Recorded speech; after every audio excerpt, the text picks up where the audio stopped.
Bonsoir à tous, merci de nous rejoindre. Cette semaine, dans le kiosque, vous allez découvrir l'exposition Sortie d'atelier à Guyancourt. Nous partirons en escale à Plaisir pour un week-end méditerranéen. Enfin, Nicolas Gervais nous présentera la chorégraphe Maria Mendy. Mais pour l'heure, place à l'invité.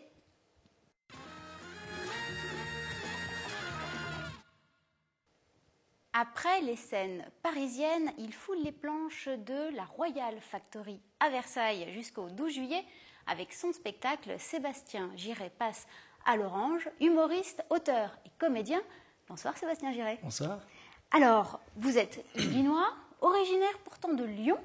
Vous avez fait des études de droit. Expliquez-nous comment vous en êtes venu à la comédie. Alors, j'ai commencé par faire du droit à la sortie de mon bac, puisque c'était la voie qui me semblait, la voie normale, d'études normales, entre guillemets, qui me semblait la plus adaptée à moi. Et donc, j'ai commencé le droit pour rapidement me rendre compte, après quelques échecs et puis une motivation un petit peu limitée, que, en fait, c'était pas ma voie et qu'il fallait que je fasse quelque chose que j'aime vraiment. Et puis le théâtre, j'y pensais un petit peu quand j'étais plus jeune, mais vraiment, je trouvais ça sympa, bien, mais c'était pas vraiment un métier. C'était pas une vocation. Oui, c'était pas une vocation. Et puis jamais j'aurais pu faire. Je me voyais mal annoncer plus tard. Je ferais du théâtre, dire ça à mes parents. Ah, et ça serait pas bien passé. Non, je sais pas pour vous, mais moi non. Et puis finalement, bon, le droit. J'ai fait 2 ans à la fac et puis j'ai pris la décision de leur dire en fait papa maman finalement je pense qu'il faut que je fasse un truc que j'aime vraiment puisque c'est pour toute la vie, donc je vais faire du théâtre. Donc là ma mère l'a plutôt bien pris, puis mon père je l'ai réanimé, puis ça s'est bien passé après. Ils vous ont soutenu quand même. Et donc finalement ils m'ont soutenu, puis ce sont mes premiers supporters. Ils ont vu le spectacle 25 fois, ils les connaissent par cœur. D'ailleurs parfois mon père me prend ma place quand je suis malade. Alors vous écrivez tout seul vos textes. Oui. De quoi vous vous inspirez? Est-ce que vous avez des références en particulier? Alors des références, non. J'essaie justement de pas trop me rapprocher d'un tel ou d'un tel. Parfois on me dit il y a un peu du Semoun, il y a un peu du Dubosc. Oui, mais on aime bien mettre des étiquettes. Ouais, c'est vrai. Et vous, c'est Sébastien Girey. Voilà, donc moi j'essaie de faire quand il y aura un petit jeune plus tard, on dira tiens, toi tu fais un peu du Girey. Ce serait le but. Ce serait une belle reconnaissance. Ah bah oui, c'est effectivement ce que j'essaie de faire, de me distinguer, d'avoir une propre identité. Alors c'est quoi votre humour, justement? Comment on peut le définir? Alors mon humour, je dirais un humour, un mélange d'absurde, d'humour noir et de jeux de mots aussi. J'aime bien un petit peu de jeux de mots, faut pas trop en faire. Peut devenir un peu lourd. Ouais, voilà. Alors, votre one-man show s'intitule donc Sébastien Girey passe à l'orange. Alors, moi, ça me fait penser, je sais pas, vous êtes un peu borderline, un peu provoquant, c'est ça? Ça parle de quoi exactement? Alors, effectivement, le passe à l'orange, ça rappelle le côté borderline, à la limite. Et puis, il y a d'autres significations. Ce côté passe à l'orange, c'est un peu le fil conducteur du spectacle, où je donne plein de significations de ce terme passer à l'orange. Et donc, c'est un humour qui est un petit peu rentre-dedans. Un peu corrosif. Un peu corrosif. Ouais, piquant. Par l'intermédiaire de personnages. Voilà, vous avez une galerie de personnages. C'est un spectacle que vous travaillez déjà depuis 6-7 ans. Exactement. Donc, on peut dire qu'il est très très bien rodé maintenant. Alors justement, on va regarder tout de suite un extrait du sketch La Rupture. Yes. Mais je t'ai rapporté des fleurs. Tada! Pour me faire pardonner d'être en retard à notre anniversaire de 2 ans ensemble. De 3 ans ensemble. J'ai quelque chose à te dire pour notre anniversaire de 2-3 ans ensemble qui, je pense, ne va pas te laisser indifférente. Je te trompe avec Sylvie. Non, pas Sylvie du Monop, l'autre Sylvie. Non, la Sylvie. Ta petite sœur Sylvie, ça te dit quelque chose? Tu peux pas me faire confiance. Tu peux pas me... Je suis en train de te raconter toute la vérité. Ça veut bien dire que tu peux me faire confiance. Mais j'ai toujours été honnête avec toi, Nathalie. Dès que tu pues de la gueule, je te le dis. Si tu t'attaches à des détails, à ce moment-là, moi non plus, je peux pas te faire confiance. Ton régime ultra-diète. Hein? Tu sais, le régime qui m'a coûté la peau du cul, là, alors qu'il était censé ôter l'excès de gras du tien. Mais tu devais perdre 5 kilos en une semaine, t'en avais perdu que 4. Ah ah, ça veut bien dire que tu m'as menti. Bon bah Gigot, Hein, et puis je t'appelle pour te rendre ton appart et tout ça. Tu veux que je te dépose quelque part en voiture sur mon chemin? Eh ben allez, on va faire ça. Ah mais non! Je suis bête, j'ai de l'essence que pour une personne.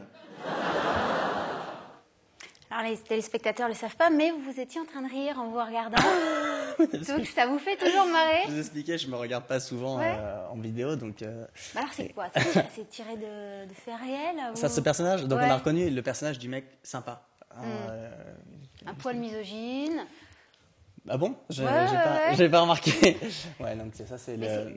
c'est quoi des situations de vie réellement vécues ou des gens que vous avez rencontrés? Enfin, Alors pour construire un personnage, c'est des situations de vie réellement vécues, des personnages que j'ai vraiment rencontrés, mais un personnage que je joue n'est pas un personnage que j'ai vraiment rencontré, c'est une synthèse. enfin, rassurez-nous, c'est pas vous quoi, en vrai, dans la vie. Le mec là? Ouais. Ah, jamais de la vie. Bon, Moi je tant suis mieux. The Gentleman, The. Alors justement, il y a un panel de personnages. Est-ce que parfois vous rencontrez des difficultés? On a vu là celui-ci, voilà, un peu misogyne, il y a beaucoup de cynisme. Est-ce que vous avez des difficultés d'interprétation? Alors ça peut être aussi peut-être physiquement, il y a des rôles peut-être plus physiques que d'autres, dans Alors, l'image qu'ils véhiculent. Oui, il y a deux personnages notamment qui sont un petit peu plus... Alors il y en a un qui est un peu difficile à jouer parce que c'est un directeur d'école cocaïnomane qui est obligé de rentrer dans la drogue pour supporter ses élèves. Et donc celui-ci, je me laisse la liberté de l'interpréter de façon différente Pourquoi à chaque fois. c'est difficile avec lui Mais particulièrement? parce que c'est difficile de jouer un drogué Ah ouais vraiment habité, quoi. Alors, si jamais je le joue pas bien, ça va tout de suite être Bah, on va regarder ridicule. tout de suite parce qu'on a aussi un extrait donc, du sketch École et cocaïne. Alléluia.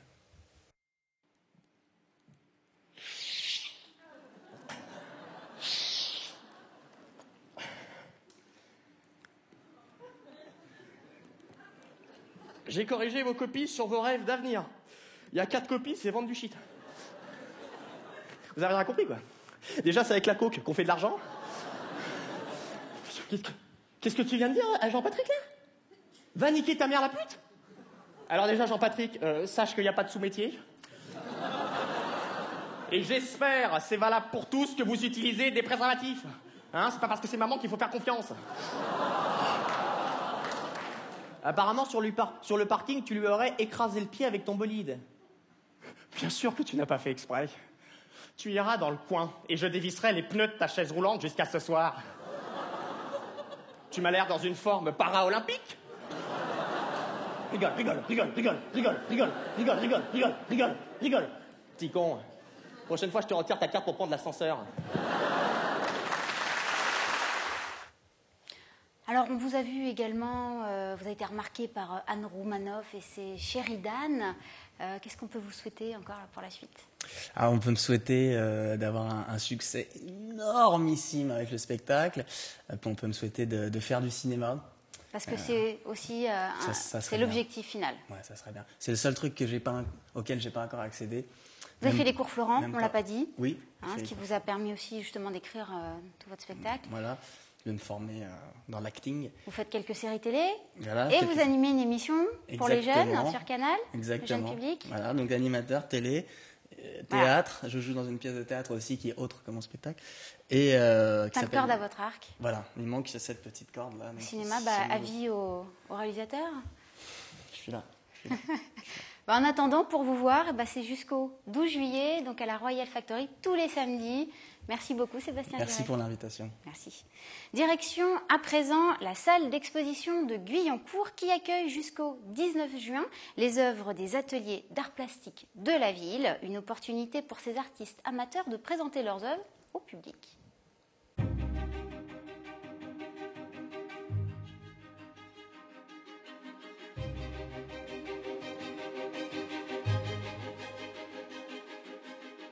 Peinture, sculpture, gravure ou encore photographie, les 130 œuvres présentées par la salle des expositions de Guyancourt ont toutes un point commun. Elles sont réalisées par des artistes amateurs de la ville.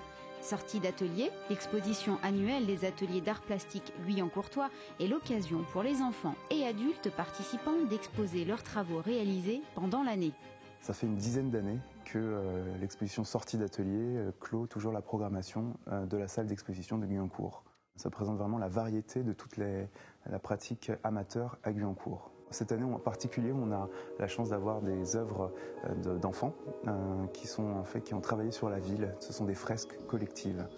Au total, 42 adultes et 44 enfants exposent leurs œuvres, des pièces uniques à découvrir jusqu'au 19 juin.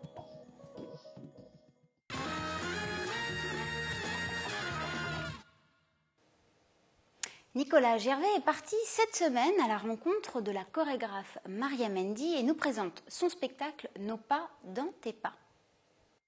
Nos pas dans tes pas, c'est le nom de ce duo chorégraphié par Maria Mendy suite au décès de son père. Un duo qui sera présenté le 24 juin à la ferme de Bel-et-Bas à Guyancourt avec le spectacle K1 de Sébastien Perrault dans le cadre d'une soirée consacrée à la famille. Voici donc Maria Mendy dans le kiosque.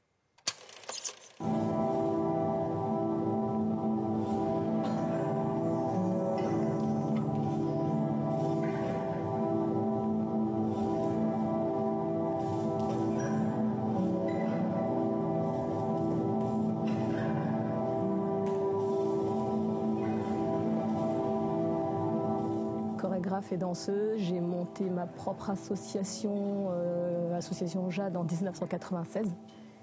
Et depuis, ça fait que évoluer. J'ai pas mal d'élèves dans des styles différents, danse africaine, hip-hop, afro-jazz, break.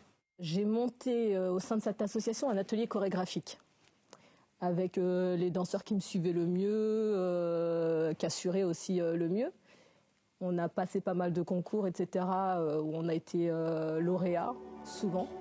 Et puis, du coup, j'ai décidé de monter une compagnie.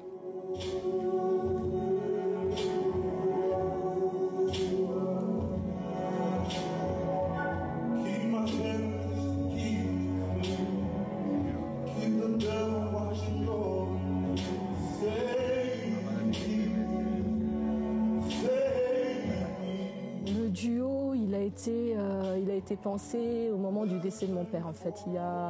En septembre, ça va faire 2 ans. Le théâtre de Bel-et-Bas m'appelle en me disant « Voilà, Maria, on a une proposition à te faire. Est-ce que tu aurais quelque chose à présenter au théâtre ?» Sauf que cette proposition arrivait pour moi pas au bon moment parce que j'étais vraiment pas bien par rapport à cette histoire. Et je me sentais pas capable. J'avais pas envie de créer quelque chose de noir. Raconter ma vie par rapport au décès de mon père. Et en même temps, je me suis dit, purée, c'est une super opportunité, le théâtre, je peux pas passer à côté. Voilà, je leur ai demandé de me laisser un peu de temps. J'ai répondu OK, mais ce serait une création concernant le décès de mon père.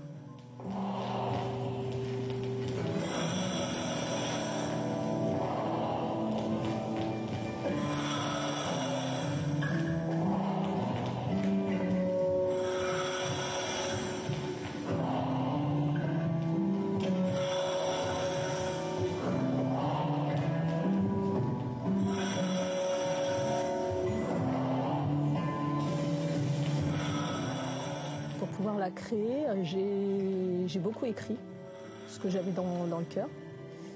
Et j'ai fait un petit peu une marche arrière sur le parcours de la fin de vie de mon père jusqu'à son enterrement.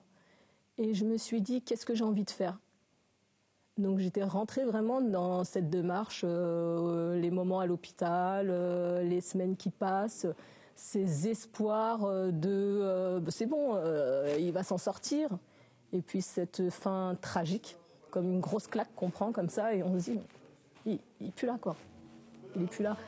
Et jusqu'à aujourd'hui, en fait, je pense que j'ai eu du mal à l'accepter. Parce que voilà, mon père, c'était le pilier de la maison, c'était l'Africain dans toute sa splendeur.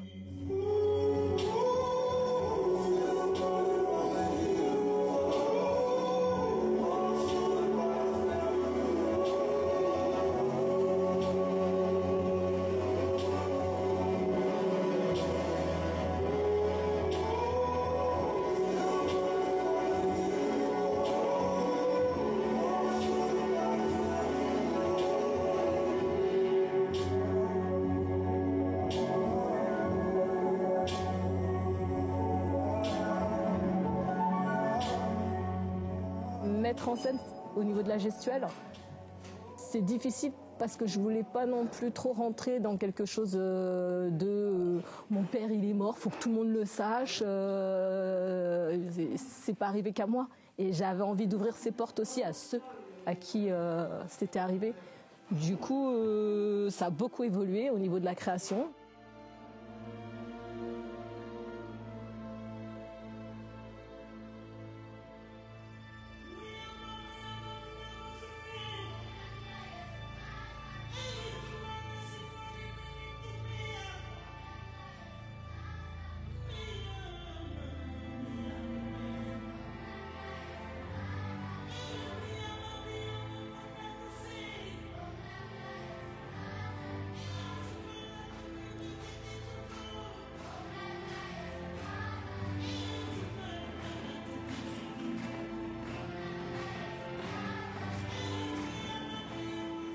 À l'origine, je devais le travailler avec ma sœur, ce qui n'a pas pu se faire.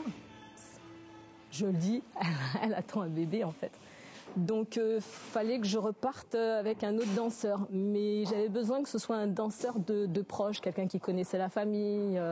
J'ai saisi un danseur qui me suit depuis des années, Lionel Tonnet, qui est breaker notamment.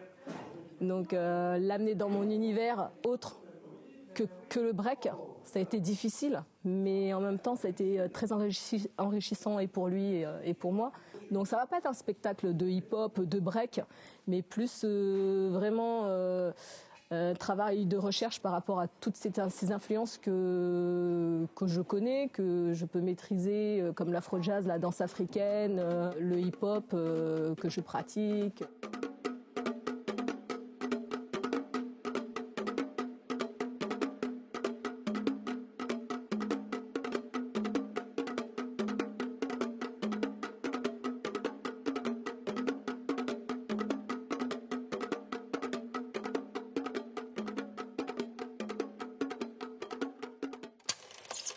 Voilà, et après nos pas dans tes pas, nous retrouvons la danseuse étoile de la rédaction, Aurélia.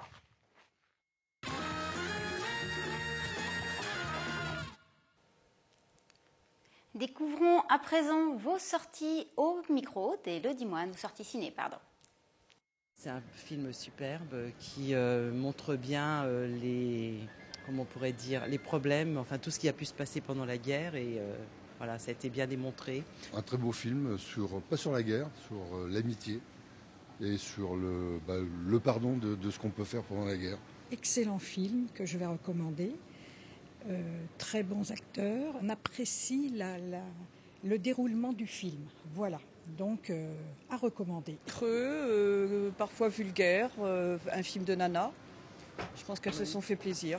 On se reconnaît parce que c'est des histoires de filles, mais bon, il n'y a rien d'extraordinaire, quoi. On l'a vu, on voulait le voir, on s'est un petit peu amusé, mais c'est tout. Ça peut paraître un peu simpliste, mais c'est pas mal. Il y a une bonne énigme, c'est bien. Moi, j'ai bien aimé. J'étais un peu déçue. J'ai trouvé qu'au niveau je pensais qu'il y aurait plus d'action. J'ai trouvé que c'était un peu plat. Donc le film est extraordinaire à tous les niveaux. C'est un film policier. Et ici, on est au cœur de la Chine, il m'a semblé. Et au niveau de l'interprétation d'une part, mais aussi de l'image, il y a une idée par seconde, par plan.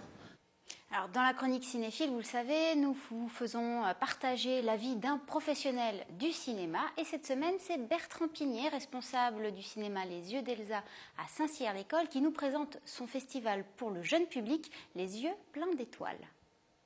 Cette semaine, au cinéma Les Yeux d'Elsa, je vais vous parler de quelque chose qui se passera à partir du 18 juin. C'est un événement que nous organisons tous les ans depuis 3 ans. C'est un festival de cinéma vers le jeune public et leurs familles. Alors ça aura lieu du 18 juin au 28 juin. C'est un moment où vous allez pouvoir retrouver les grandes héroïnes du cinéma, celles de votre enfance et puis de l'enfance de vos enfants ou de vos petits-enfants. Vous allez retrouver Blanche-Neige, Coraline, Kiki, Nausicaa, Pathéma, mais aussi Cléo, la grande héroïne de Agnès Varda, Podane et bien d'autres encore. Le premier grand événement de ce festival se déroule le samedi 21 juin. C'est un grand moment au milieu de notre festival puisque nous allons présenter l'avant-première du film Le Garçon et le Monde, un film brésilien de Hélio Abreu, qui sortira en octobre, qui est vraiment une très très belle fable entièrement musicale, accessible à partir de 6-7 ans, qui sera suivie d'un goûter. Le dimanche 22 juin, nous proposons un ciné-concert sur le film Le Mécano de la Générale de Buster Keaton, qui sera accompagné en direct à la guitare électrique et aux effets sonores. Ça se déroulera à 14h, donc le dimanche 22 juin. Le lundi 23 juin, nous proposons une ciné-conférence. Alors là, c'est pas particulièrement pour les enfants, mais il n'y a pas de raison qu'il n'y en ait que pour les enfants. Sur le film Cléo de 5 à 7 de Agnès Varda, qui est un des grands monuments du cinéma français, un grand moment du démarrage de la nouvelle vague, un très très beau film que j'aurai l'honneur de vous présenter. Et puis nous allons vous proposer également une soirée Japanimation avec Pathéma et le Monde Inversé, Nausicaa de la Vallée du Vent et After School Midnighters. Ça aura lieu le vendredi 27 juin et il y en aura pour jusqu'à 2h du matin, mais je sais que vous êtes courageux et que vous serez nombreux. Et puis pour finir, une journée de clôture le samedi 28 juin où nous aurons le plaisir d'accueillir quelque chose d'un peu spécial, un spectacle qui sera proposé gratuitement, qui est accessible à partir de 2 ans, puisque c'est une forme relativement courte, un spectacle d'ombre, accompagné musicalement par un musicien sur scène, et puis une comédienne chanteuse, qui vont raconter des histoires à partir d'objets qu'ils vont transformer grâce à la lumière sur scène devant vous. Je vous invite à venir nombreux, ça risque d'être quelque chose de mémorable. Et pour finir, en beauté, nous proposerons Peau d'âne, le film de Jacques Demy qui ressort dans quelques jours en copie numérique restaurée. Donc nous l'aurons en avant-première avant sa ressortie et nous vous le proposerons le samedi 28 juin à 18h30 pour finir dans un univers plein de couleurs et de fantaisie. Voilà, c'est donc le festival Les Yeux Pleins d'Étoiles à Saint-Cyr-l'École du 18 au 28 juin.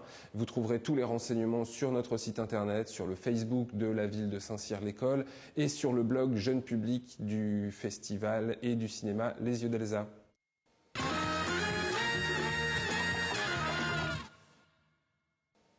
Allez, je vous propose à présent d'autres idées de sortie ces prochains jours. Alors, venez découvrir Trappes sous un angle historique au cours d'une balade à pied.